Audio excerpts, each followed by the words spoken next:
Queridos, graça e paz. Irmãos, hoje nós iremos começar, com a graça de Deus, uma nova série de mensagens, onde nós possamos aprender um pouco mais daquilo que o Senhor pode e tem para falar conosco. Eu vi que os irmãos colocaram no grupo, fizeram aí as suas apostas de qual livro ou carta nós iríamos falar, mas eu vou fazer algo diferente dessa vez. Nós não iremos expor um livro das Escrituras Sagradas de forma contínua, como nós temos feito em 11 anos. E nós iremos continuar assim aos domingos e terminando essa exposição, mas eu quero fazer com os irmãos uma série de mensagens temáticas baseadas na pessoa do Espírito Santo e a Igreja de Jesus. A pessoa do Espírito Santo e a Igreja de Jesus. Então, antes que eu dê até mais informações sobre, eu quero que os irmãos abram suas Bíblias, e nós vamos ler dois textos. O primeiro texto está em Atos dos Apóstolos, capítulo 19, versículo de número 2. Mas eu quero ler com os irmãos a partir do versículo de número 1. Atos dos Apóstolos, capítulo 2, capítulo 19. Atos dos Apóstolos, capítulo 19. Eu já estou pensando no texto lá da frente que eu vou falar daqui a pouco para os irmãos. Atos dos Apóstolos, capítulo 19, versículo 1 e 2. Acharam, irmãos? Abriram? Vamos ler primeiramente esse texto. Eu quero que os irmãos prestem bastante atenção naquilo que será dito nesses dois versículos, na narrativa que Lucas, por meio do Espírito Santo, nos revela a respeito da igreja de Éfeso, principalmente no início da igreja de Éfeso. Aqui está falando do início da igreja de Éfeso. E prestem atenção o que é dito a respeito dos acontecimentos daquele momento. Aconteceu que, estando Apolo em Corinto, Paulo, tendo passado pelas regiões mais altas, chegou a Éfeso, e achando ali alguns discípulos, crentes, salvos, igreja de Jesus. Discípulos é isso. E olha a pergunta do apóstolo, agora sim o verso 2. Perguntou-lhes: recebestes porventura o Espírito Santo quando crestes? Ao que lhe responderam: pelo contrário, nem mesmo ouvimos que existe o Espírito Santo. Que problemão a gente tem diante de nós agora. Igreja, discípulos, eles já creram e não sabem absolutamente nada a respeito da pessoa bendita do Espírito Santo. Agora eu quero ler um segundo texto com os irmãos, que está no Evangelho de Lucas.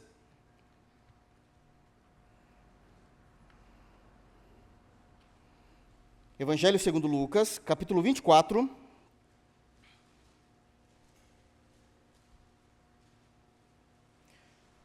É o último capítulo do Evangelho.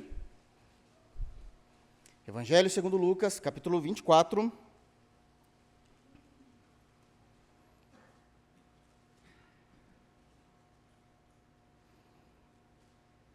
E eu quero ler com os irmãos apenas o versículo 49, e também quero muito que os irmãos prestem atenção naquilo que também Lucas está nos escrevendo.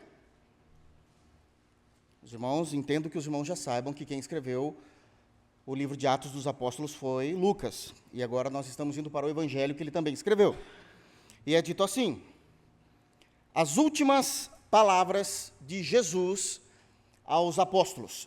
As últimas, e agora ele vai ascender aos céus. E qual foi a última palavra de Jesus aos apóstolos? 24:49 diz: eis que envio sobre vós a promessa de meu Pai. Permanecei, pois, na cidade, até que do alto sejais revestidos de poder. Amém. Feche teus olhos, vamos orar? Pai amado, no santo nome de Jesus, nós nos colocamos diante de tua gloriosa, majestosa, santa, perfeita, pura presença. O Senhor é tudo em todos e sobre todos, para todo sempre. Amém. O Senhor é aquele que tem trabalhado em nossas vidas e nos ajudado a compreender as verdades do Evangelho, e que assim o Senhor possa continuar, porque nós te amamos, Senhor, mas somos carentes ainda de te conhecer melhor. Nos ajuda a compreender a tua verdade, nos ajude a compreender a respeito do Espírito Santo e a respeito da Igreja de Jesus. E que nós possamos, Senhor Deus, por meio de Cristo, caminharmos nessa jornada dessa nova série de exposições. E que possamos ser edificados a cada pregação, a cada sermão aqui pregado. É no santo nome de Jesus que nós oramos. Amém. Amém, irmãos? Então, a título de introdução, eu quero trazer aqui algumas compreensões sobre aquilo que nós vamos fazer nas próximas semanas, nos nossos cultos de doutrina. E quero trazer, então, considerações importantes para a compreensão dos queridos irmãos. Então, como eu já disse, iniciando, em primeiro lugar, uma primeira consideração importante é que nós iremos trabalhar com o tema geral dessa série de mensagens, dessa exposição, da pessoa do Espírito Santo e a Igreja do Senhor Jesus. Deixando claro que quando eu trago esse texto e esse tema, eu quero que os irmãos entendam que nós não iremos somente focar nas características do Espírito Santo. É verdade que é impossível eu falar, pregar, abrir os textos bíblicos a respeito do Espírito Santo e não falar da sua natureza, do seu caráter, do seu modus operandi, mas eu não vou focar nisso. Em outras palavras, sendo até um pouquinho mais acadêmico e técnico, coisa que eu vou tentar não ser nessa série de mensagens, nós não vamos aqui pregar sobre pneumatologia, ou seja, nós não iremos focar necessariamente nas características do Espírito Santo, na natureza do Espírito Santo e nas convenções que ele possa trazer durante toda a história que ele fez. Mas nós iremos trabalhar na relação que há da pessoa do Espírito Santo com a Igreja de Jesus. Qual é a relação prevista nas Escrituras? Como é que nós devemos entender e compreender a relação que há entre a terceira pessoa da Trindade, que é o Espírito Santo, e a Igreja de Jesus? Qual a importância do Espírito Santo na Igreja? Qual é a ação do Espírito Santo na Igreja? Então, esse vai ser o tópico central de todos os sermões que nós vamos passar a pregar aqui. Todos eles. Então, qual é o relacionamento do Espírito Santo com a Igreja de Jesus? Como isso acontece? Qual a importância? O que podemos esperar dele? E talvez o que a gente precise aprender sobre ele. Aprender sobre ele. Porque, pelo menos nos últimos 200 anos, a Igreja parece que deixou de entender quem é o Espírito Santo. E muitas vezes de uma forma a apagar o Espírito Santo da Igreja, e aí a gente tem um postulado que talvez incorra em nosso credo, no sentido de, por conta de querermos ser acadêmicos demais, apagarmos a força e o poder do Espírito Santo, a ação do Espírito Santo na Igreja. E também temos o outro lado, que é o oposto, mas também é o extremo, que é quando grupos religiosos, denominados também cristãos, atribuem a obra do Espírito Santo, ao serviço do Espírito Santo, à ação do Espírito Santo, coisas que jamais ele faria, e dão um nome dizendo, é o poder do Espírito Santo na Igreja. E é justamente nesse meio termo que nós precisamos encontrar os textos bíblicos. E é a partir desse momento e desse ponto da teologia bíblica que eu quero analisar com os irmãos. Então, essa é a primeira consideração importante. Nós não vamos ficar focados somente na natureza, características, ações, modus operandi do Espírito Santo, mas principalmente na relação do Espírito Santo com a Igreja. Mas, se os irmãos me permitem, eu quero refinar um pouquinho mais a minha fala. Eu falo de igreja porque é onde o Espírito Santo, ele habita. Ele se mostra, é onde ele revela. É só olharmos para o Novo Testamento e a gente vê que quando o Espírito Santo inspirava os autógrafos e os agiógrafos, que são aqueles que escreveram a Bíblia, nós vamos perceber que ele falava assim, escreve a igreja de Corinto. Não escreve a uma pessoa, não. É a comunidade. É a comunidade. Escreve a igreja de Éfeso. Escreve a comunidade de Éfeso. Escreve a Galácia, a comunidade dos Gálatas. A mesma coisa aconteceu quando a gente abre o livro do Apocalipse e também o Espírito Santo fala assim, olha, escreve ao anjo que está na igreja de Filadélfia, Esmina, Sardes, Tiatira. Né? Éfeso também estava lá. Aliás, era a principal, porque uma região metropolitana e maior. Então, ele fala em comunidade. Mas, refinando a informação e deixando cada vez mais, afunilando também, ele é o Espírito que fala com o crente na sua individualidade. E nós vamos trabalhar muito isso também. A relação do Espírito Santo com o crente numa relação pessoal do cristão com o Espírito Santo. Então, nós começamos do geral, como comunidade, e vamos refinando e afunilando as informações que nós temos nas Escrituras, para entendermos, então, qual é a relação do Espírito Santo com o indivíduo que agora foi regenerado, justificado e salvo por Jesus Cristo. E deixando já claro, para a gente tirar esse elefante branco da sala, sim, o Espírito Santo só fala com crentes, ele não fala com quem não é crente. Porque Jesus enviou o Espírito Santo para os crentes, não enviou o Espírito Santo para o mundo.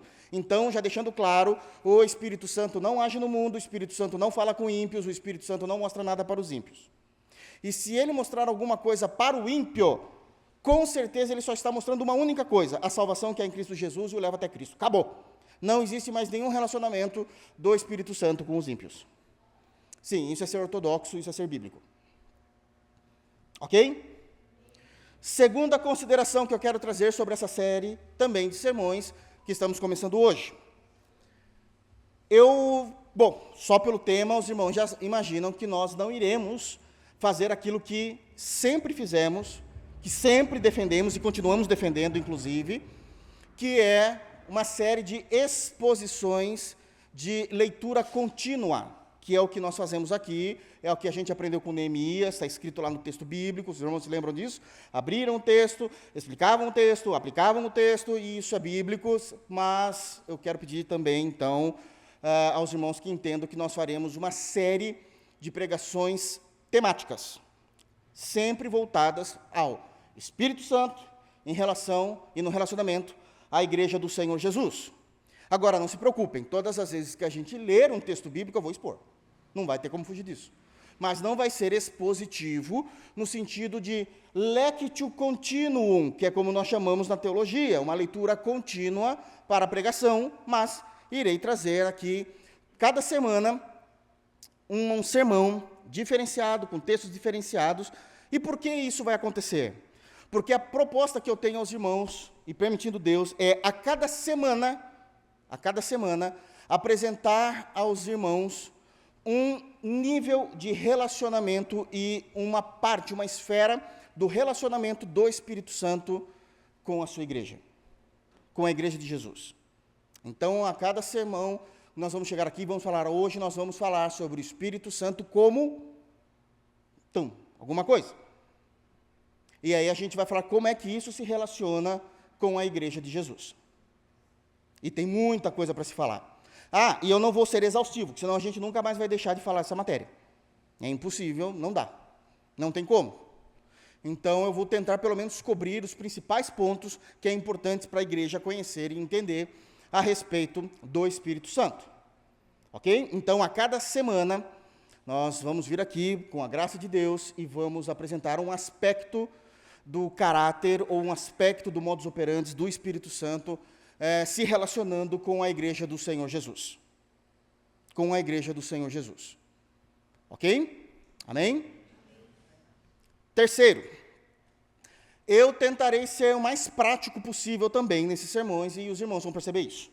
Os irmãos já me conhecem como eu prego, mas como eu vou pregar tematicamente, eu tenho uma certa liberdade para ser um pouquinho mais prático, principalmente nos exemplos, nas ilustrações e nas aplicações, e eu vou querer fazer isso para que os irmãos entendam que o relacionamento do Espírito Santo com a igreja é um relacionamento prático e não acadêmico. É um relacionamento prático. Então, irmãos, não estranhem, eu não estou abilolando, e obviamente que eu sempre vou respeitar os contextos, a hermenêutica, a exegese, está tudo certinho na minha cachola ainda, irmãos, não aconteceu nada errado não, mas vai ser talvez de uma forma um pouco diferente, porque eu quero que os irmãos entendam ilustrações de irmãos do passado, de irmãos do presente, do que acontece na igreja, e a gente consegue ver, olha, se não fosse o Espírito Santo aqui, teria acontecido tal coisa. É aqui que a gente clamou. E foi aqui que o Espírito Santo agiu e a gente nem percebeu. A gente, às vezes, quer roubar até a glória do Espírito Santo, falando que foi a gente, que foi a nossa inteligência, que foi a nossa capacidade, mas não foi coisa nenhuma. Foi o Espírito Santo que teve misericórdia. O Espírito Santo tem misericórdia da igreja. E muita, e nós vamos aprender isso também, com a graça de Deus. Então, são esses aspectos que eu quero que os irmãos guardem no coração, porque eu não vou conseguir repetir isso a cada sermão que eu subir aqui. Amém? Dito isso, agora nós vamos então começar o nosso sermão, e eu não posso deixar de dizer a importância desses dois textos que nós lemos. Mas, eu falei que eu iria ser diferente, de verdade, eu quero pedir licença aos irmãos, porque uma vez que eu li o texto, eu quero voltar para esses dois textos somente no final desse sermão. Eu vou voltar, acreditem, não vou deixar em aberto. Mas, diferente daquilo que a gente sempre faz, eu quero que os irmãos entendam que eu preciso trazer toda uma estrutura teológica para a gente entender esses dois textos, que parecem simples à primeira vista daquilo que nós lemos. Então, não fiquem assustados, eu só quero voltar a esses textos no final do sermão de hoje ainda, permitindo Deus. Amém? Dito isso, os irmãos já entenderam o sermão, o tema geral, mas hoje eu quero falar do tema de hoje. Dentro do aspecto o Espírito Santo e a igreja do Senhor Jesus, eu quero pregar hoje aos irmãos sobre quem é o Espírito Santo. Quem de fato ele é. Porque se vocês procurarem na internet, em alguns lugares, ou perguntar para alguns irmãos, é tanta bobeira, tanta lorota, tanta pirueta, sendo dado para responder algo que as Escrituras já nos informam rapidamente, mas que precisa, sim, de uma atenção a respeito do assunto. Então, hoje, o tema do sermão de hoje, dentro dessa série de exposições, é quem é o Espírito Santo? Quem de fato é? Quem é esse que Jesus está falando? Quem é esse que Jesus manda os apóstolos esperarem? Quem é esse que o Pai prometeu? Está escrito lá. O Pai prometeu. O Pai prometeu? O Pai prometeu. Então, quem é esse? E o que é que a gente precisa entender, como nós podemos identificar? Mas, antes de nós entendermos, talvez se faça necessário entender também qual é a nossa necessidade dele. Então, deixa eu explicar algo aqui aos irmãos, já entrando no sermão. Para todos os crentes que já têm uma vida professa e confessa em Cristo Jesus, seja conhecendo e andando na fé de Cristo, desde a sua tenra idade, pequenininho, na infância, ainda criança, fazia parte da classe dos Timotinhos, quando era tudo criança ali, ou então aqueles que depois de um tempo, já na sua fase de jovem para adulto, ou até mesmo adulto em diante, depois daquela vida terrível de impiedade e perdição diante do Senhor, e vivendo como se Deus não existisse, e em algum momento o Espírito Santo e o próprio Cristo o chamam ao Evangelho, e nós respondemos positivamente ao Evangelho. A Bíblia nos ensina isso, que quando somos chamados, nós respondemos isso positivamente. Todas essas pessoas, independente se creram, se já nasceram na igreja cristã, ou como nós dizemos popularmente, já nasci em berço cristão, ou em família de fato cristã, ou aqueles que foram os primeiros da família, a quem o Senhor graciosamente chamou ao Evangelho, e depois de tantos e tantos e tantos anos de erros e perdições e pecados, todos vão entender que existem alguns comportamentos cristãos quando passamos a andar na fé. Desde os pequenininhos aos mais velhos. Desde aqueles que se converteram em tenra idade, aqueles que se converteram depois de muitos e muitos anos. E digo mais, a gente sabe desses comportamentos por duas vias. Pode ser que a gente aprenda esses comportamentos cristãos de forma objetiva, isso é, quando a igreja destacou uma classe de discipulados e nos ensinou e nos orientou, ou então, se não foi de forma objetiva, porque aonde estávamos não tinha isso, talvez de forma intuitiva. Eu observei como era o relacionamento cristão, entendi mais ou menos qual era a dinâmica da vida com Jesus nos meus primeiros anos de conversão, e eu entendi que existem alguns comportamentos padrões, e eu quero dizer quais são, e não são necessariamente nessa ordem, mas eu sei que todo mundo entendeu algo da vida cristã. Primeiro comportamento que nós aprendemos, não é necessariamente nessa ordem, cada um tem a sua experiência com Deus, mas primeiro comportamento, todos têm. Quando eu me tornei cristão, eu aprendi que eu preciso orar mais. Não importa qual igreja, não importa se eu criei em Cristo quando criança, ou se eu criei em Cristo já depois de adulto, eu sei que eu falho muito em oração. E eu preciso saber orar mais. Eu preciso entender o quão é importante o meu relacionamento partindo de mim para com o meu Deus, para com o meu Senhor, e o como eu preciso me satisfazer e me deliciar com os momentos de oração. Eu não sei se todos estavam aqui, eu não estava, mas eu sabia o que estava acontecendo no domingo, e eu sei que na escola bíblica dominical, quando o diácono, o Alisson, estava dando a aula, acho que mais para o final da aula, salvo engano, ele passou um pouquinho sobre o dia a dia dos muçulmanos. E como eles oram de acordo com a fé muçulmana 5 vezes por dia. E eles deixaram claro, não é que a gente fica se matando para orar, a gente já programa o nosso dia para orar. Igualzinho os cristãos, eu acho que eles copiaram da gente. E a resposta foi objetiva, é porque toda a nossa vida está centrada na nossa fé. Então a gente programa o nosso dia para que nos horários de acordo com a fé islâmica, de acordo com o Alcorão, a gente consiga se voltar para o lado que eu estou geograficamente, onde Meca está, e eu me ajoelho e eu oro. E parece que o cristão não tem muito prazer de falar com o verdadeiro Deus, enquanto pagãos estão se deleitando em falar com um falso Deus. Sim, não é o mesmo Deus. Não é. Então alguma coisa parece que está errada. Mas ninguém pode mentir que foi uma das primeiras coisas que nós aprendemos na nossa vida cristã. Orem mais. É um comportamento da igreja. Segundo comportamento padrão que nós aprendemos na nossa vida com Jesus. Segundo comportamento.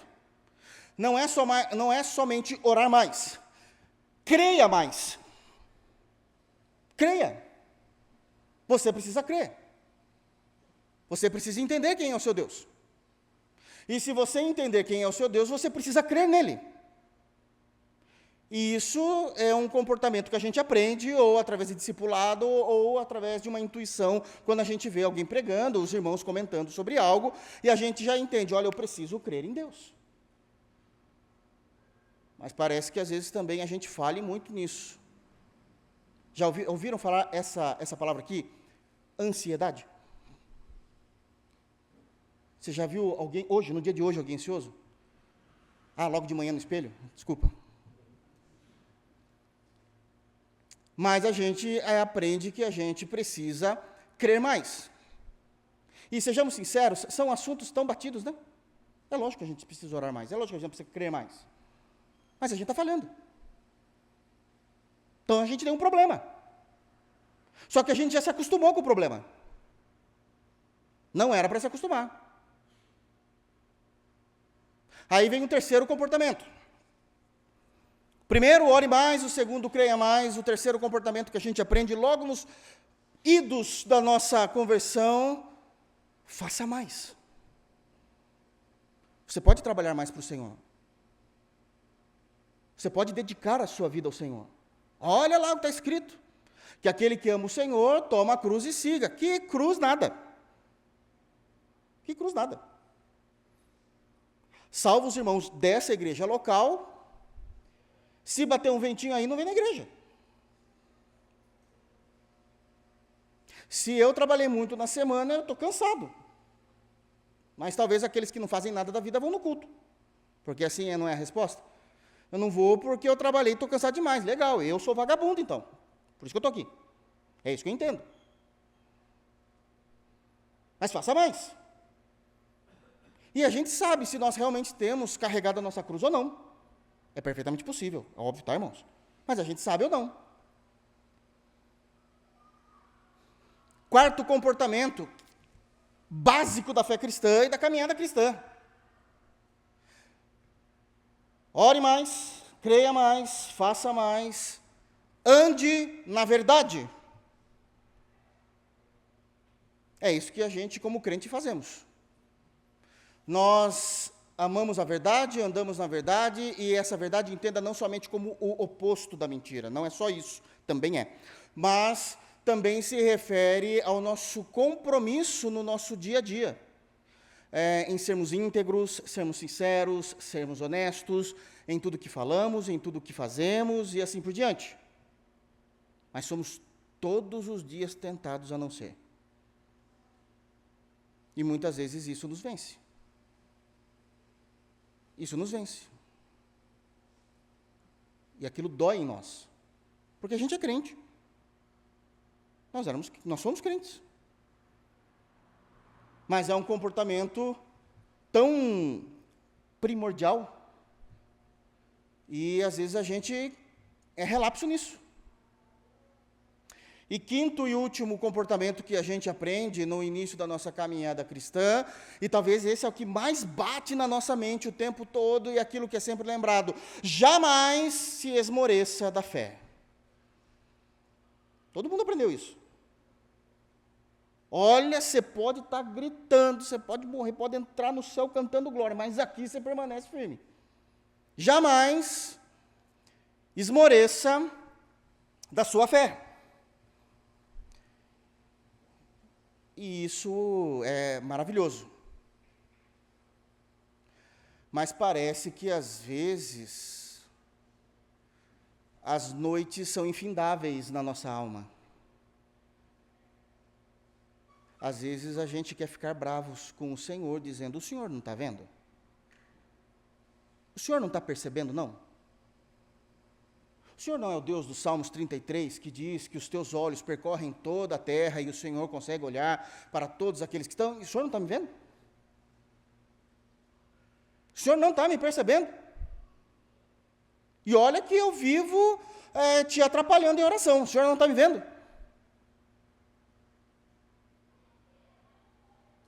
Porque a gente aprendeu algo errado. A gente entende que não esmorecer da fé é um relacionamento de causa e efeito. Eu busco resultados. Não!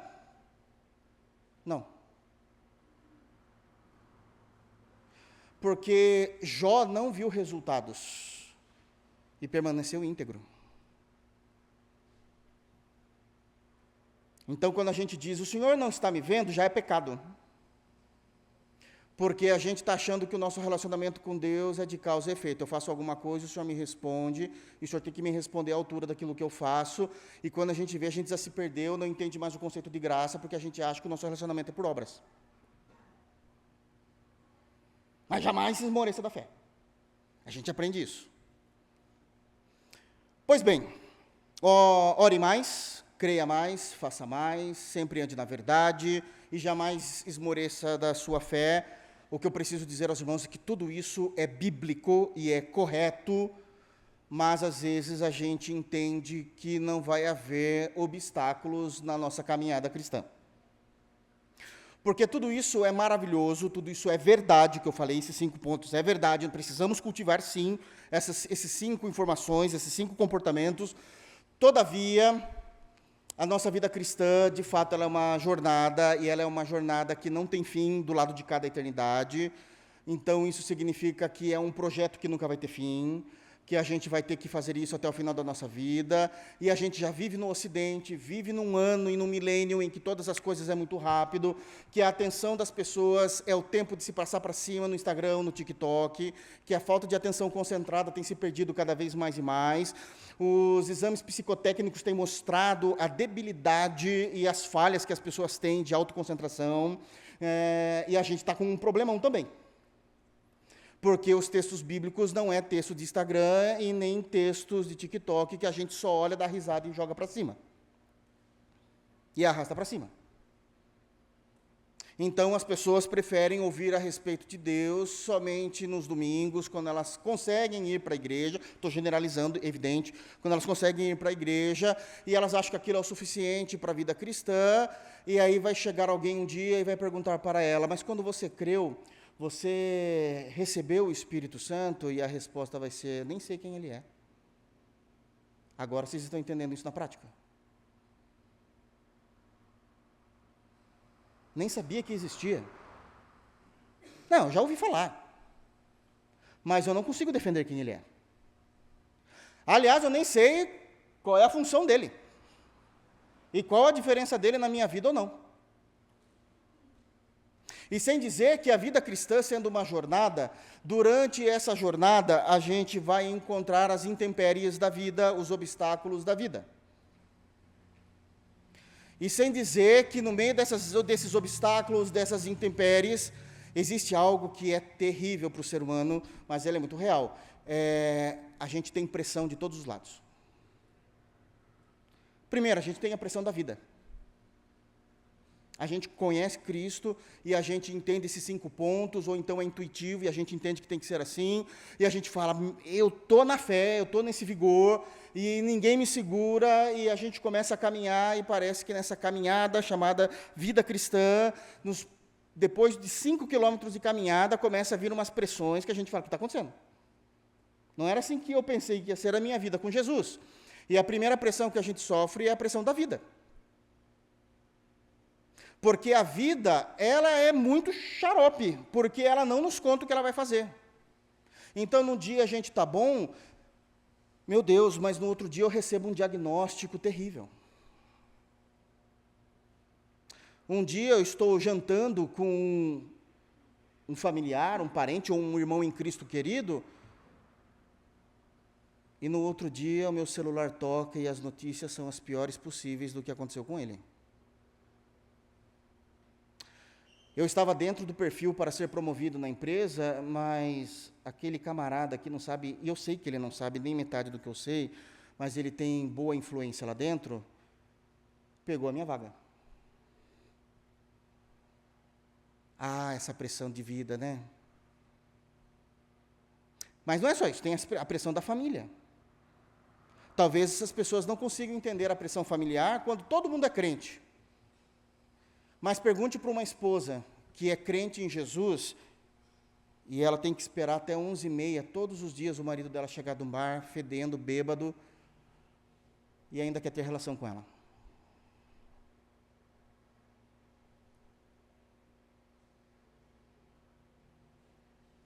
Ou vice-versa. Eu conheço, irmãos, eu sei do que eu estou falando. Tudo que eu estou falando aqui são experiências que eu vivi como pastor. De homens que queriam o seu casamento e a sua esposa simplesmente olhava para ele e dizia, estou indo para o baile. Fui. E não somente eu, como Flávia, já a vimos quase seminua, indo para as festas. Talvez não seja tão fácil orar mais assim, crer mais, fazer mais, andar na verdade. Eu não estou dizendo que é impossível, eu só estou dizendo que as pressões nos cansam. Nos cansam. Tem a pressão do trabalho. Aquele superior que poderia ser uma bênção na minha vida, está concorrendo à vaga de Satanás do inferno.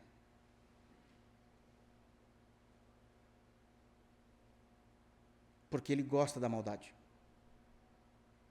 E você não tem ideia de quantas pessoas vivem nessa situação?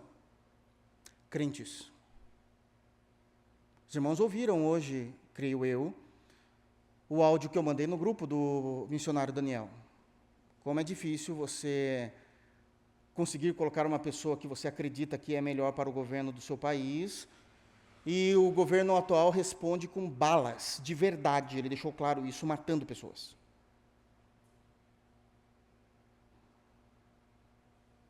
Então é difícil. Aí esse irmão que está correndo risco de vida, ele faz um áudio para nós e fala assim: a IBRPV é uma bênção para a nossa igreja. Senhor, me ajuda a ter essa fé. Porque eu não consigo entender o que ele está falando. Porque o mistério da misericórdia de Deus me fez nascer numa nação que isso ainda não aconteceu. Poderia ser eu ter nascido em Moçambique. Mas aprove Deus fazer eu nascer no Brasil, porque eu não sei, isso é o mistério da misericórdia, como nós chamamos isso na teologia. Por que que Deus teve misericórdia de nós e parece que não teve daqueles que estão sofrendo algo que nós não estamos passando? Eu não sei, mas aprove Deus que fosse assim.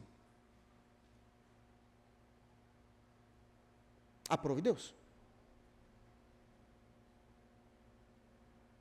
Então as coisas começam a ficar difíceis quando a gente vê essas pressões externas vindo, sem dizer as pressões internas. E as pressões internas, principalmente, a gente pode começar, para não ficar feio, falando dos hormônios dos jovens, porque eles muitas vezes estão querendo comer a sobremesa antes da festa.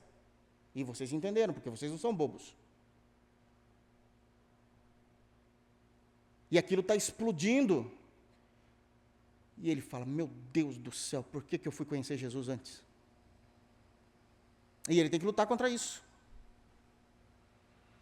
E quando ele vai para a escola, para a faculdade, tem umas irmãzinhas que não ajudam. E fica difícil. Mas não é só com jovens, tem as questões também de justiça própria. Olha, eu estava na igreja, eu fiz na igreja, ninguém me reconheceu, ou alguma coisa aconteceu, e eles vão ver, e a gente quer agir com justiça. E a gente esquece dos textos. Não. A Bíblia fala que a gente é manso. E ser manso, prautes no grego, significa que a gente não fica lutando muito pela nossa honra. Porque só faz o reino de Deus quem não está preocupado em defender a sua honra. Se a gente quer defender a nossa honra, a gente não faz o reino de Deus. Aprendam isso. Deus vai nos honrar. Então, isso é uma questão de fé. Eu preciso crer. Creia mais. E a gente também tem um inimigo das nossas almas. E ele nos atormenta, e ele quer ver realmente o nosso mal. Então, a gente tem todas essas coisas acontecendo nessa caminhada chamada caminhada cristã. Até que vai chegar num ponto que parece que aquele vigor que eu tinha já não tem mais, e obedecer os mandamentos de Jesus já não são mais prazerosos para mim. Obedecer os mandamentos do Senhor Deus parece que não são tão fáceis. As lutas, notoriamente, na minha vida pessoal, se tornaram mais difíceis. O meu amor pela igreja local e pelos irmãos, agora parece que já não existe mais, é só uma vaga lembrança. E aquele fogo pungente no meu coração, parece que deu lugar a brasas moribundas e cinzas frias. Aquele quentinho do coração que eu sentia que era o Senhor trabalhando, deu lugar a um vento gélido, até que acontece uma das piores coisas que podem acontecer com um cristão: eu me tornar um profissional da igreja. Eu sei que eu tenho que ir no culto, eu sei o horário que começa, se eu trabalho em algum grupo eu sei o que eu tenho que fazer, mas nada disso é movido pelo Espírito Santo. Eu me tornei um profissional evangélico. E isso cabe aos pastores também. Eu já vi pastores dizendo, eu não sinto mais nada quando eu prego. Eu sei que eu tenho que fazer um sermão, estou extremamente cansado, como é difícil lidar com essas pessoas, e eu vou lá e eu prego aquilo que é correto, mas eu sei que eu sou um profissional de sermões. E ele tem os seus porquês. Ele tem os seus porquês. A grande questão é por que isso acontece. E óbvio que há várias respostas, mas uma delas é extremamente importante. E eu preciso que os irmãos prestem atenção. Aquele quentinho sumiu, dando lugar a um vento frio, aquele fogo deu lugar a cinzas, aquele vigor deu lugar a todo tipo de antipatia pelo evangelho, pela igreja local, porque talvez irmãos nunca conheceram o Espírito Santo. Eu tentei fazer tudo o que era correto na minha força. Eu tentei fazer tudo aquilo através daquilo que eu conseguiria fazer sozinho, aquilo que a Bíblia chama de obras. Pelo meu poder, pelo meu braço forte. Então eu sabia que tinha que orar e eu sistematizei esse negócio de tal maneira que aquilo virou uma responsabilidade, não virou uma delícia. Então eu tenho que orar, porque eu sou crente, então eu tenho que orar, meu Deus do céu, eu tenho que orar. Está vendo? A gente sistematizou. Olha, eu tenho que crer mais, tá bom, então agora tem que ficar crendo. Tem que crer. E ele já se perde no sentido bíblico que é crer, e daqui a pouco ele está falando besteira, dizendo, parece que quando a gente é crente, a gente está ficando olhando para a lua e uivando. Não. Você se perdeu, meu irmão. Faz tempo. É que você não entendeu quem é o Espírito Santo.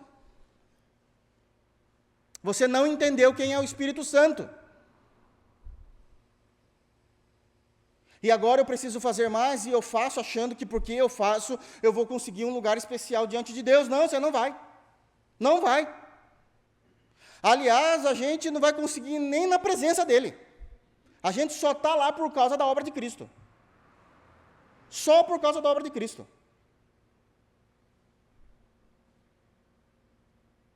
E eu tornei a igreja de Jesus um perigo para a minha vida, porque eu comecei a entender a igreja de Jesus como um ambiente moralista. E agora eu preciso explicar. A igreja de Jesus, ela tem moral. Aquilo que é moral, aquilo que é o correto, aquilo que é puro, aquilo que é santo. Mas a igreja não é moralista. O que é isso? Nós resolvemos tudo através da moral.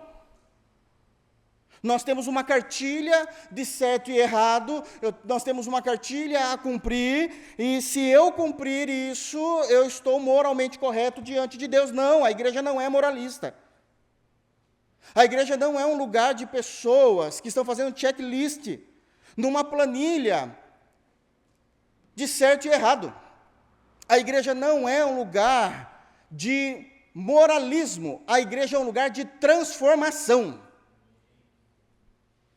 Quando o Espírito Santo age no crente, ele não está agindo de forma e de aspecto moral. O Espírito Santo, ele transforma o homem e a mulher. Eis que tudo se fez novo. E é por isso que tem um monte de queridos, que alguns são irmãos e outros nunca foram, que abandonaram essa jornada na caminhada cristã, porque eles entenderam que a igreja era moralista. Porque quando alguém chegou, e se é que alguém chegou e perguntou para ele, você recebeu o Espírito Santo? Ele falou, eu não sei quem é. Pelo amor de Deus, me explica. Eu só ouvi falar dele. Eu só ouvi que ele deixava os outros falando numa língua estranha, um bando de doido. E eu nunca senti isso. E me sentia inferior porque eu não fazia isso. Mas é a única coisa que eu sei a respeito dele.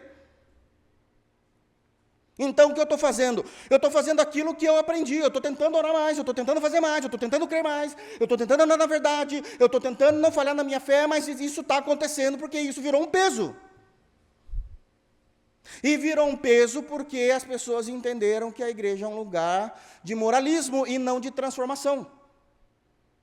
Quando o Espírito Santo pega um homem e uma mulher e age naquele ser, naquele indivíduo, naquela pessoa, ele transforma aquela mulher, ele transforma aquele homem. Não dá regras, ele faz aquela pessoa nascer de novo. E isso é transformação. Eu não estou tendo ponto com Deus porque eu estou andando de uma forma a falar a verdade. Eu não estou tendo ponto com Deus porque eu estou orando mais. Não, eu oro mais porque eu fui transformado.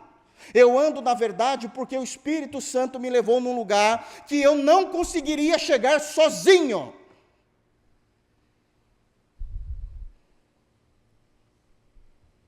Porque essa é a realidade de muitos crentes. E agora vem a pergunta. Tudo bem, entendi. Então, quem é o Espírito Santo? Que Jesus está falando. Quem é o Espírito Santo? E a gente também tem outros obstáculos a vencermos com relação a essa pergunta. E o primeiro obstáculo que nós temos para responder essa pergunta é o obstáculo da etimologia. Pensem comigo. Quando nós falamos de Deus e Trindade, as duas primeiras pessoas são mais fáceis de nós conseguirmos compreender do que a pessoa do Espírito. Por quê? Pela etimologia. Nós conseguimos ter uma visão de quem é Deus. E até nas respostas mais simples possíveis, a gente vai dizer, olha, Deus é um ser infinito, todo-poderoso, cheio de poder, cheio de graça, puro, de luz, que ama. Isso é Deus. A gente conseguiu entender alguma coisa. Ainda falando, a gente consegue entender Deus na figura de pai. Porque todo mundo que está aqui teve um pai, presente ou não, mas teve. E a gente consegue entender a figura de um pai. Aquele que cria, aquele que gera, aquele que guarda, que protege. A gente está indo para um caminho. A gente também consegue compreender a pessoa de Jesus, porque ele nos é apresentado como Salvador, e óbvio que ele é o Salvador, porque eu estava perdido, eu sei como era a minha vida, e ele me encontrou, então a gente consegue ter uma compreensão melhor a respeito de quem é o Deus Filho, quem é Deus Jesus. A gente também consegue entender quem é o Cristo. O Cristo? O Cristo é aquele esperado, que já veio, que as profecias do Antigo Testamento todas convergiam nele, todas, sem sombra de dúvidas, todas convergiam nele. E ele é o Cristo, além de Senhor, ele é o Cristo. E isso muda tudo quando eu entendo. Porque nós nos tornamos o corpo de Cristo. Amém, irmãos? Vocês estão me olhando? Vocês me assustam. Nós somos o corpo de Cristo.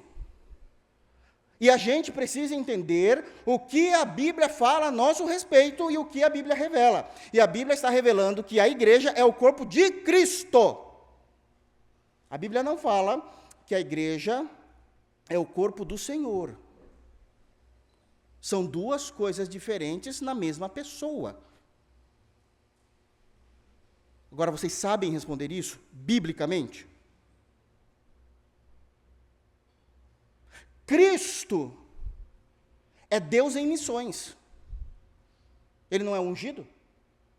Isaías 9, Isaías 40. É Deus em missões. O Espírito Santo me ungiu para eu pregar aos humildes, para libertar os cativos. É Deus fazendo missões. Senhor é o Deus em governo. A igreja é o corpo do Cristo, do Deus em missões.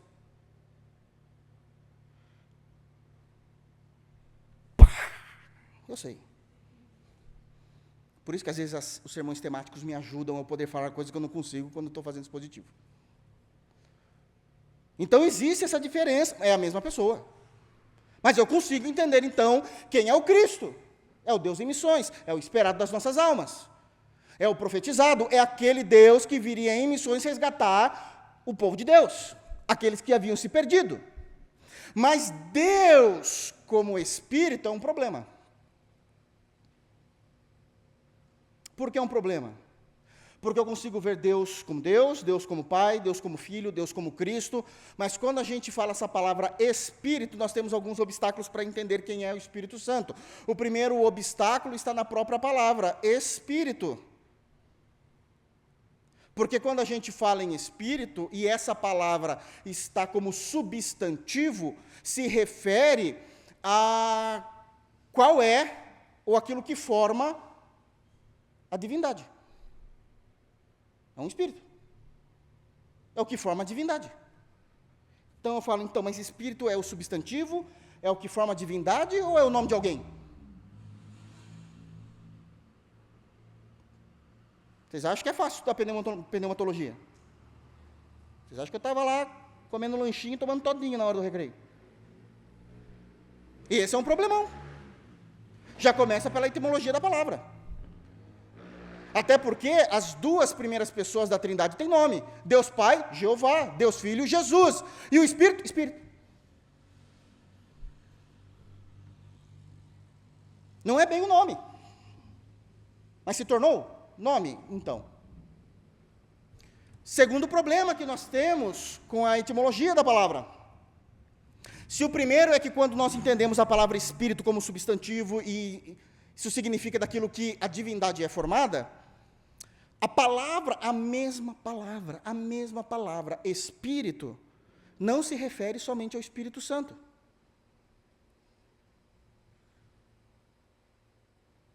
Se refere a outros espíritos malignos.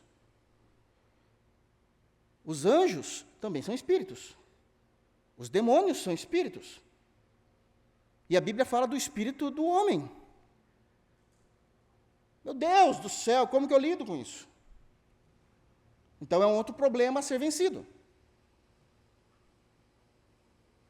Terceiro problema que nós temos em compreender a pessoa do Espírito Santo. E aí é um pouquinho mais profunda, mas eu preciso falar. Eu não quero ser muito acadêmico, mas eu preciso. É que a palavra Espírito no Antigo Testamento, isso é, no hebraico é ruá. Ruá. E no Novo Testamento, que é escrito em grego, é pneuma. Agora você sabe por que a roda do seu carro é pneu. Pneuma. Você fala, o que tem a ver? Porque tanto ruá como pneuma, numa tradução sem compromisso com o contexto, só a tradução da palavra, sem compromisso com o contexto, eu estou afirmando, depois não venha falar que eu ensinei errado, ok? É vento, sopro. E aí ficou um pouco mais subjetivo ainda, meu Deus do céu.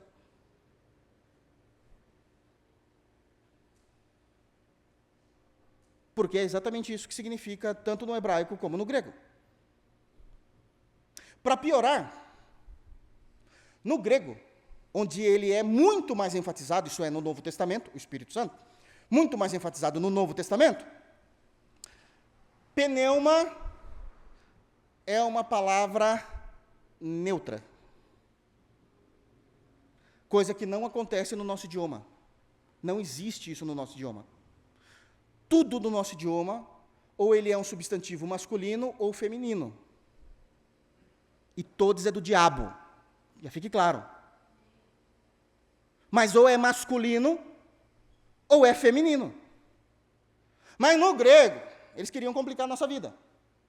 Existem palavras que são, de fato, masculino, feminino e neutro. Mas não é neutro por causa de gênero, como estão querendo falar, os bobos por aí. É neutro porque, de fato, eles não identificavam no seu vocabulário todas as coisas como masculino e feminino. Então, a gente já tem a complexidade da língua.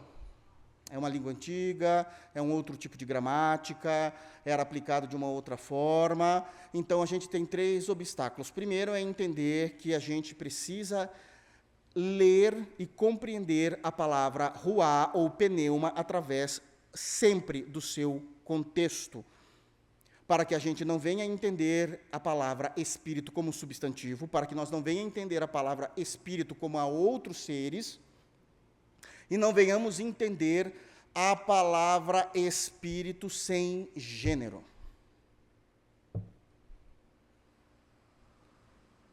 Bom, tudo bem, mas ainda tem um problema.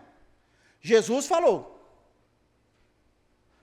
que ele precisava subir ao Pai porque ele iria enviar o Espírito Santo. A pergunta ainda é, quem é o Espírito Santo? Irmãos, a gente está tentando chegar lá. Porque se eu chegar para os irmãos e falar, o Espírito Santo é isso, vocês não vão conseguir entender o quanto as pessoas, eu estou falando desde apóstolos, pais da igreja, os grandes reformadores, lutaram para chegar naquilo que vocês sabem de mão beijada. Vocês querem ver como é complexo essa compreensão? Que até hoje as igrejas ditas cristãs, e eu não as considero como cristãs, e nem os irmãos deveriam considerar, não sabem lidar com o Espírito Santo. Não sabem lidar com ele, o que ele é, o que ele faz. Dão atribuições para ele que não existe, apagam ele com medo de pecarem, e a gente não sabe o que fazer. Porque é a pessoa mais difícil de entendermos na nossa fé cristã. E se a gente não entende o Espírito, qual relacionamento eu tenho com ele na minha vida? Por isso que a gente está se tornando, eu falo isso com muito carinho, e somente como uma expressão idiomática, não é isso que eu creio de fato, tá? Mas é por isso que a gente está se tornando, muitas vezes, crentes ateus. Porque acontece alguma coisa, a gente não socorre, não busca Deus, a gente vai entender como a gente resolve isso, de forma positivista, que foi nos ensinado no século XVIII. Eu consigo resolver esse negócio sem precisar de Deus, porque a gente não sabe mais quem é o Espírito Santo. A gente não sabe. Tá bom, pastor, mas agora que a gente já entendeu todo esse pano de fundo, as dificuldades, quem é o Espírito Santo? E a primeira, então vamos definir aqui, e eu vou explicar. Nós precisamos defender com a nossa vida a seguinte posição. Defender com a nossa vida, e eu não estou brincando, se necessário for, nós morreremos por essa verdade. O Espírito Santo é uma pessoa.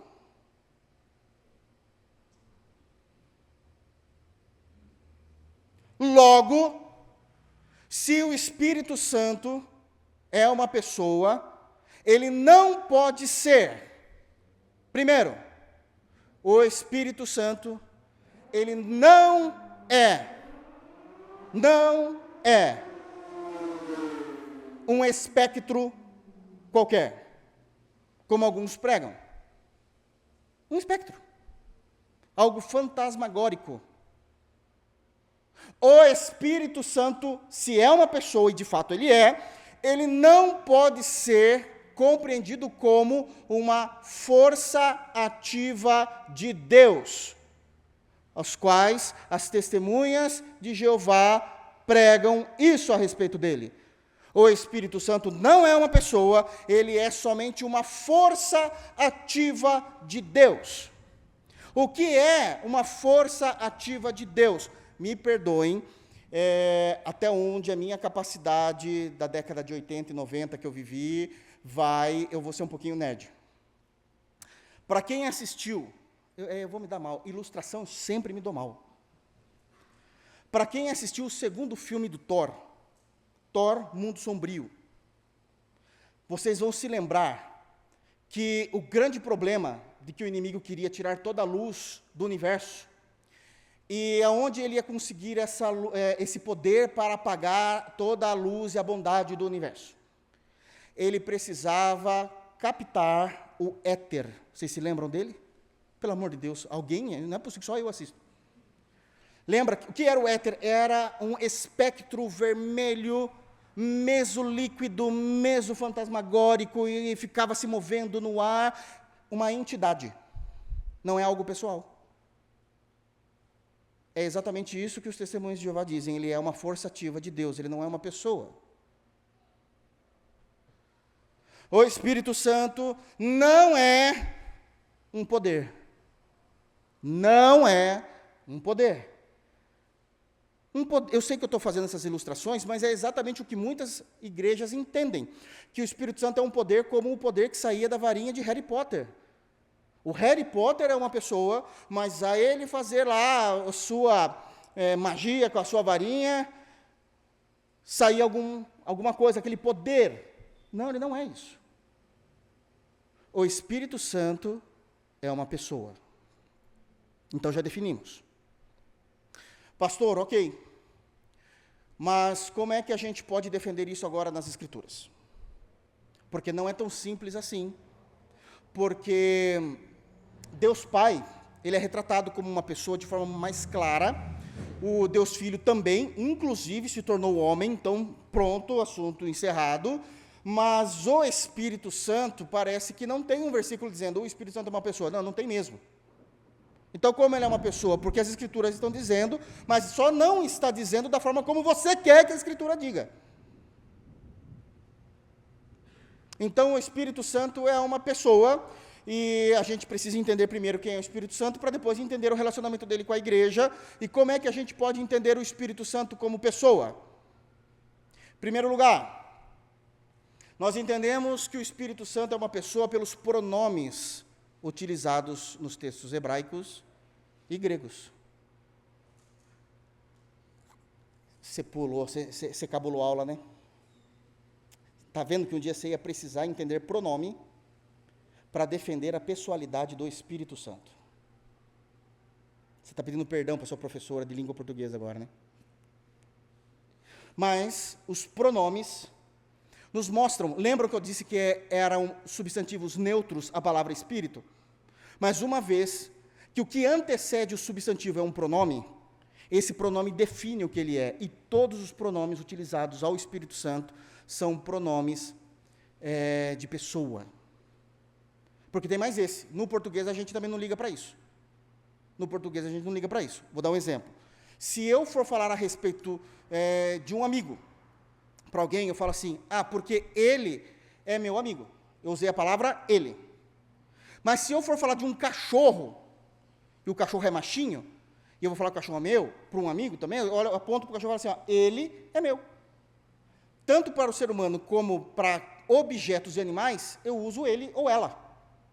Mas não é assim no grego, nem no inglês. Lembra do inglês? He, she e coisas. It. Mas a gente, vai tudo junto. Vai tudo junto, a gente entende, a gente se vira. Porque é assim a gramática do português, a gente não vai mudar isso. Mas em outros idiomas eles fazem essa separação. E a gente vai perceber que eles poderiam ter usado os pronomes neutros, mas eles usaram pronomes pessoais para o Espírito Santo. E eu quero então abrir com os irmãos, e eu não vou terminar esse sermão hoje.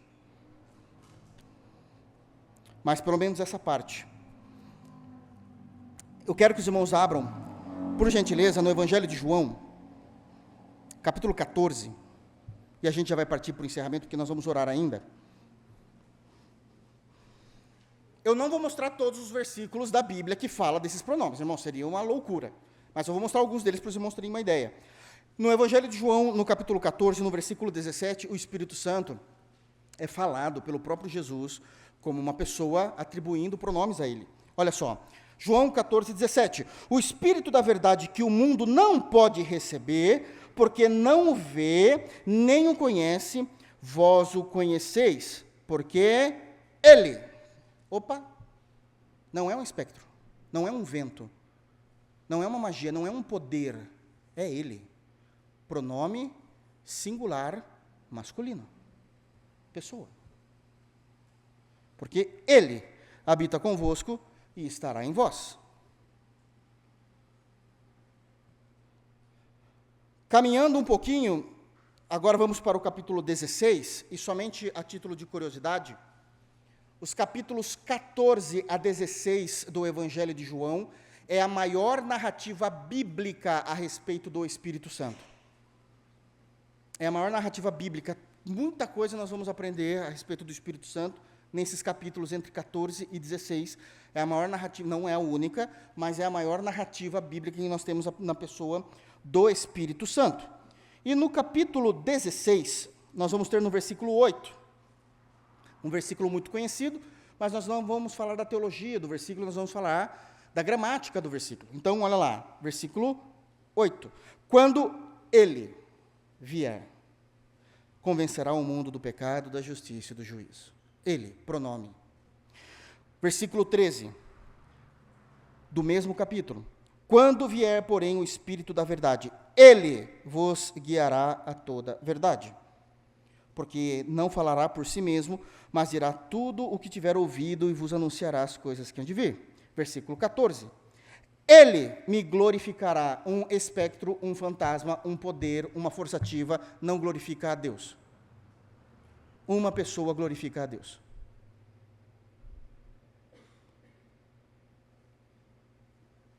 Você já viu a gravidade, a não ser no seu próprio trabalho, a gravidade não glorifica, não revela.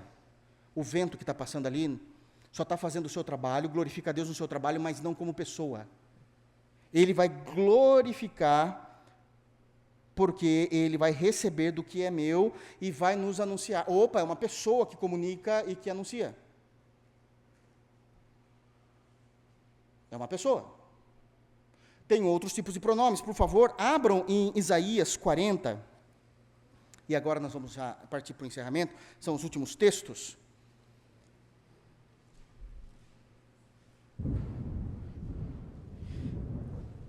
Isaías 40, versos 1 e 2 somente. Olha o que é dito. Posso ler? Posso? Versos 1 e 2. Consolai o meu povo, diz o vosso Deus. Falai no coração de Jerusalém. Bradai-lhe, já que é fim do tempo da sua milícia, que a sua iniquidade está perdoada, e que já recebeu em dobro das mãos do Senhor por todos os seus pecados. Opa! Então nós temos a misericórdia da parte de Deus. Como é que Deus vai mandar isso a nós? O próprio texto diz. Vamos para o 12. Nós vamos ver um pouquinho da sua misericórdia. E ele vai dizer como ele fez isso. Deixa eu já contar o spoiler, né, dos restantes dos versículos 3 ao 11. O Senhor está manipulando a história em favor do seu povo, como sempre ele tem feito, fazendo aquilo que é bom para nós, ok? Aí ele vai contar isso, mas como é possível ele ter feito isso? Daí no versículo 12 diz, a majestade do Senhor. Quem na concha de sua mão mediu as águas e tomou a medida dos céus a palmos? Quem recolheu na terça parte de um éfa o pó da terra e pesou os montes na romana e os outeiros em balança de precisão? Agora vem o 13. Quem guiou o Espírito do Senhor?